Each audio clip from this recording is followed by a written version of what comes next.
we have all of the native turtles out here. We have the red-eared sliders, which are the ones that have the red bands down their sides. And there's yellow-bellied coots. There's little mud turtles, which you probably will never see out here because they're down in the sides here in the mud, and they're rather secretive. They look like little brown rocks. You've got the box turtles. The three-toed box turtle is a native Houstonian area turtle. And then the little painted turtle, which looks just like a box turtle, only their shells are more bright colors. Snapping turtles are aquatic turtles. They will be in the lake. And there's a little aquatic turtle.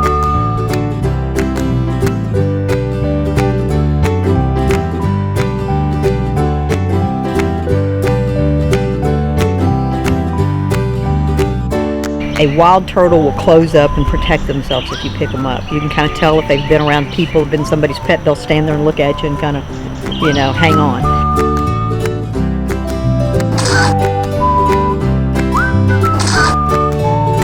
"754 acres of a place in a city, from the little bitty guys that crawl around in the ground to the big guys that hunt everything. There's hundreds of thousands of things out here that are busy having their life.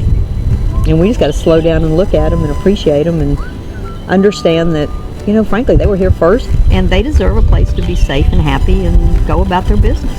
And that's exactly what this park is about.